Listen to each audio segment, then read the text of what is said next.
Hey everyone, and welcome back to the Australian Reptile Park.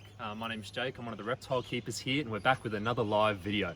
Yesterday, we had a look at some iguanas, and iguanas are of course an exotic or overseas species of lizard. But today, we're coming back home, we're going to talk about our own Australian lizards. And we're extremely fortunate in this country, we have a wide variety of lizard species. If we're talking about skinks alone, we have over 400 species. Very diverse, and we're also fortunate to have a large number of monitor lizards. Now, we did an entire video on monitor lizards just a couple of weeks ago, but we do have some lace monitors in the pit behind me here, so we can take a nice close look and a quick look as well at probably the most iconic Australian monitor lizard.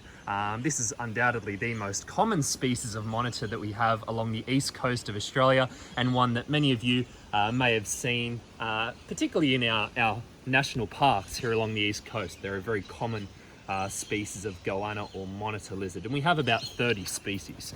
But we've already talked a little bit about the monitor lizards, and now we're going to look at a few of our smaller Australian lizard species. Now, geckos are one of my personal favourites. We have about 175 species of gecko here in Australia, and one of the most unique and one of my favourite are the knob-tailed geckos, and we've got one in this little pet pack here. I'll take the lid off so you can get in over the top and take a nice close look, and you're immediately going to see why they're called a knob-tailed gecko. They have this very unique, very interesting little tail tip on the end there, and there's actually 10 species of knob-tailed gecko found right throughout the country. They all look quite similar, and they only get to about 12 centimeters in length for a very large one. Our largest knobtail species is called the Centralian knobtailed gecko, and that is only found out in the Alice Springs region of the Northern Territory. This one here we call the midline knobtailed gecko, or Nephurus vertebralis, and they're found over in the Midwest region of WA. So if you were to fly over to Perth and head about 4 or 5 hours back east toward the middle of the state, that is where you're going to find this species. Now, you can see by looking at them, they're incredibly cute. They're one of the cutest reptiles on the face of the earth, and they've got those enormous eyes, and that immediately will tell you that these are, like most geckos, a nocturnal species. They're found active at night, and what they're doing basically is cruising around on rock escarpments, or in the case of this species and a few others, they're moving around on red sand dunes, and they're basically cruising around and looking for something to eat. They have quite a voracious appetite, and at this size, certainly capable of taking something, even the size of a large moth or a large locust or something like that. In fact, their stomach is often bigger than their own. They're basically bigger than what they can take sometimes, and they'll sometimes take huge food items, and their huge wide mouth enables them to do that. Now, the knob-tailed geckos, and in fact most of our Australian gecko species, are what we call endemic, or only found here in Australia. They're very unique, and what we might get a look at here, if we look closely, you may have noticed just a second ago he was poking out his tongue. Now, they don't do this because they want to stick their tongue out. What they do, they'll actually clean their eye with their own tongue. They don't have an eyelid like we do. They can't blink. So often they'll get lots of sand and debris on the surface of the eye, which doesn't bother them too much, but they can clean the eye as they need to using that big wide tongue, and they can basically reach it outside the side of the mouth and lick their own eye. Pretty amazing. Now, we're going to leave our knob-tailed gecko there. I do love knob-tailed geckos. I've actually been fortunate enough to see all 10 species in the wild in Australia. So I've travelled extensively and I've seen all 10 species of knob-tailed gecko. Now we're going to look at one of our agamid or dragon lizards. This one here is known as the central netted dragon, one of our more common small dragon species found throughout the arid interior of Australia. You don't find this species here on the coast, but you do start to see them once you head out into Western New South Wales, and certainly right throughout WA, South Australia and the Northern Territory. This is a species that can deal with very, very warm temperatures. I've actually found these lizards out in Western Queensland in the middle of summer, and they've been basking on a hot bitumen road in the middle of the day, and I've actually taken a temperature gun, and pointed it at the road where the lizard was basking, and sometimes they're over 70 degrees, these places that they're choosing to bask. So they can deal with extremely warm temperatures, quite a bit warmer than most of our other Australian reptiles. They're quite unique in that fact, and they're really well adapted for living in that hot, arid environment. What they'll do if they do want to get out of the heat is they actually head underground. They'll dig burrow systems, they go under rocks, and during the cooler months, certainly that's where they'll spend most of their time. And then during summer, of course, they are spending most of their time, particularly in the morning and late afternoon, basking in that sun, getting as warm as they possibly can, and cruising around and feeding on, again, insects. Most of our smaller Australian lizards like this are going to be feeding on invertebrates or insects. Now again, another very cute little lizard here. This one's not quite fully grown. They will get a little larger than this, and the males in this species typically get far larger than the females, and they have a much wider, stockier head. We're competing with the dingoes a bit in the back there, but that's all right. They want to get in and tell you a little bit about lizards as well. All right, well, there's our central netted dragon. Pop him back in there. And now we're going to look at potentially one of Australia's most iconic lizard species, and that is this one here, the shingleback skink. Now, just like our central netted dragon, this species is found across a very wide region of the country.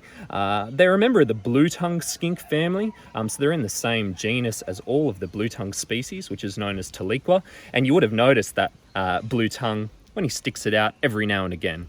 Now, basically what they're using that tongue for is defense. What this lizard will do in the wild, if he was faced by a predator, he's going to spin around, open up that mouth as wide as he can. Now you get that flush of blue immediately from that broad, thick tongue. And that typically in nature, those bright colors, they typically mean dangerous or poisonous or venomous. If we think of something like a coral snake or a red-bellied black snake, a dart frog, poison dart frog, they're all brightly colored to basically provide a bit of a warning to allow predators the opportunity to leave them alone and hopefully head in the opposite direction. Now, of course, our shingleback lizard isn't actually dangerous whatsoever. He'd give you a nasty bite, but that's about it. But he wants that predator to think he's extremely dangerous, and hopefully he gets to go off and live the rest of his life unharmed. Now, he's got another little trick to avoid predators up his sleeve, and that is this tail. What he'll do if he is faced by a predator, say a dingo, like we're hearing in the background, he'll basically turn himself into a horseshoe shape like this. And then, as you can see, they have this quite unusual fat tail, which looks very much like the head. And it gets very, very confusing for the predator. And sometimes they might accidentally, instead of biting the head, bite the tail, and that's what that lizard wants. This is a fat reserve. He can lose a portion of this tail quite easily and still continue to go about his life.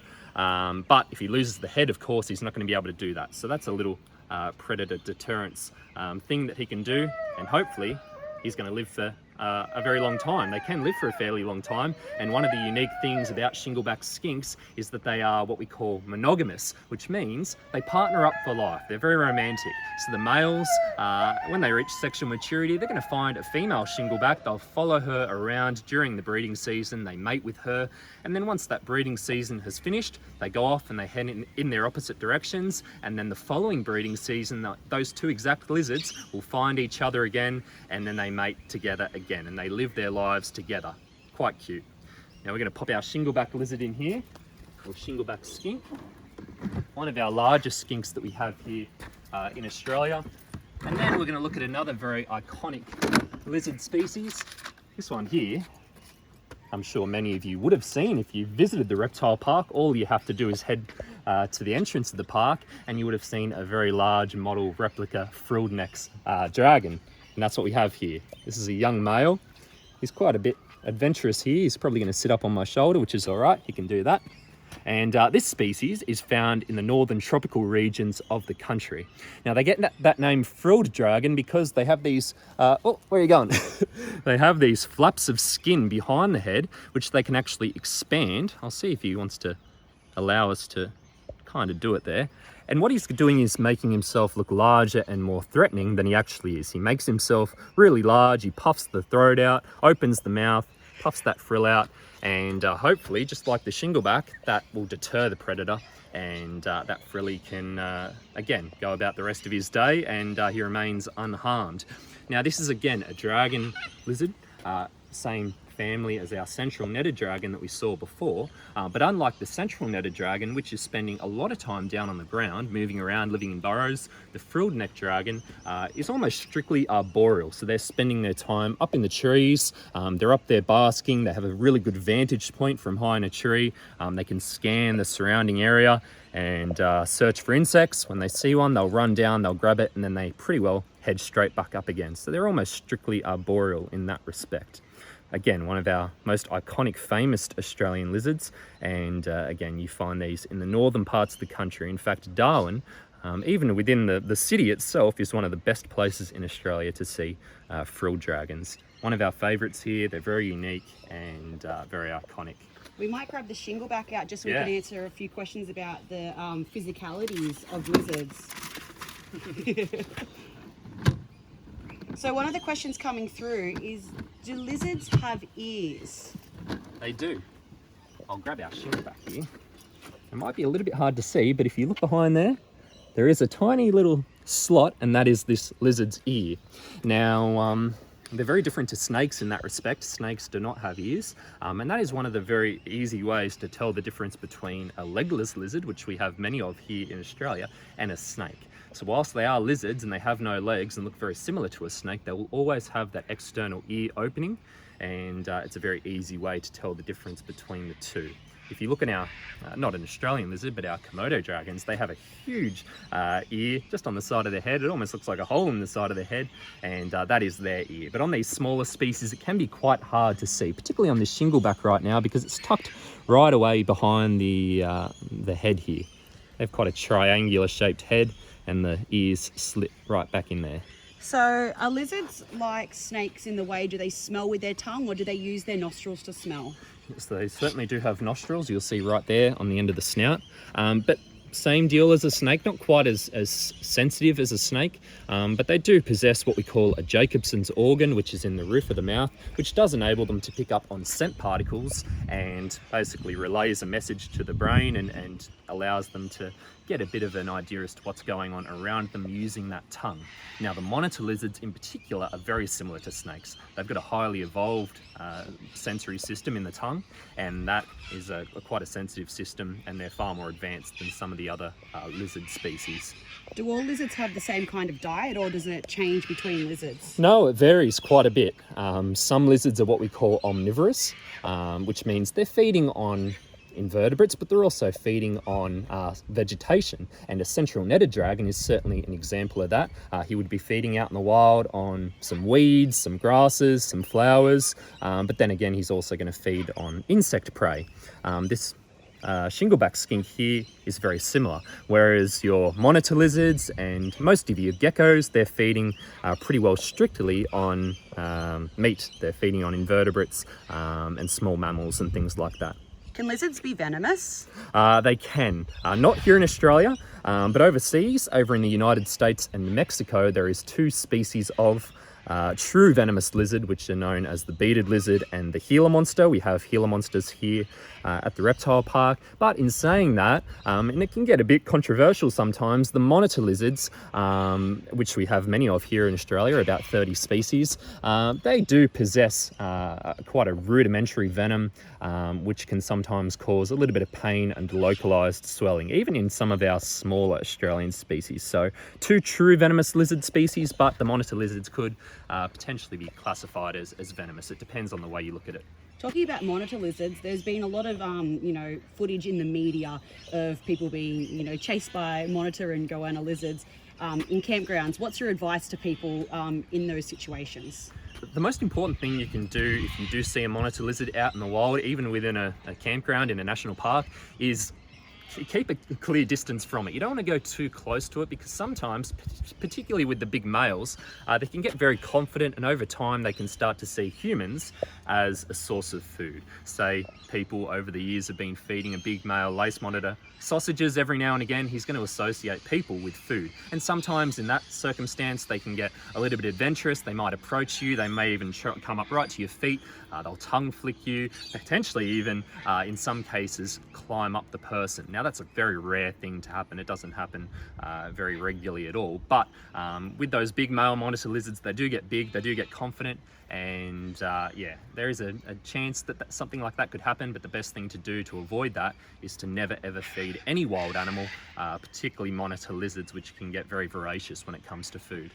Do we have lots of lizard species in Australia? We do, yeah. When it comes to skinks like this, we have over 400 species of skink. Many of those are very, very small, and then we've got some slightly larger ones like this one here. Monitor lizards, as I mentioned, we have more species of monitor lizard than anywhere else in the world, about 30 species. Geckos, same deal, over 150 species of geckos. So we're incredibly lucky. Our lizards are very diverse, and they're found across a wide array of habitats. You'd be very hard pressed to visit anywhere in Australia that does not have a local lizard species. Do lizards lay eggs or give birth to live young? A bit of both. It depends on the species. Shingleback skink like this is going to be giving birth to live young, and their live young are extremely large. A female shingleback, when she gives birth, could give birth to a baby potentially 30% of her own body weight. So it's an extremely large baby. But then you have other species that will lay eggs. And it gets a bit confusing. It's not strictly dependent on the family either. So in the skinks like this, you have some that give birth to live young, and then some that will lay eggs. All the monitor lizards will be laying eggs. Your geckos, they'll be laying eggs. So it just depends on the group and the species themselves. So they're quite varied between all of the different species in pretty much all of their features. All respects, yeah. Color, size, you know, as I mentioned, some are laying eggs, some aren't, and some of them can deal with extremely cold climates. We think of typically Tasmania as being more or less a reptile-free zone, but it's certainly not when it comes to lizards. There's only 3 species of snake down there, but there's quite a number of particularly skink species that call Tasmania home, and there is even a tiny skink that lives on a very hostile island off the coast of Tasmania, so they can deal with some extremely harsh conditions as well. Shinglebacks like this are a perfect example of that. You find these skinks out walking about in some very barren parts of the country in temperatures that sometimes exceed 40 degrees. So yeah, it just depends on the species. And we'll finish up with one last question. What's your favourite species of lizard? My favourite species of lizard here in Australia would have to be one of our small monitor species known as the Kimberley rock monitor. They're found up in the Kimberley region in WA. They're a beautiful lizard. They have a huge long tail on them, very attractive lizard, and they're very quick as well. I've only seen glimpses of them in the wild, unfortunately. But as a whole, geckos, they're another one of my favourites, and I've been fortunate to see a lot of Australian geckos in the wild. I love getting out and finding lizards. All right, guys, we're going to leave it there. I hope you've learnt a little bit about just a few of our Australian lizard species. Hit the books, get on the internet and look at a few of our others because they are incredible. They're very variable, and we love them here at the park. I hope you enjoyed that, guys. We're going to have plenty more videos coming to you throughout the day. If you love the dingoes in the background, we're going to do a whole video on dingoes this week as well. So stay tuned, and we will see you next time. Thank you, guys. Bye-bye.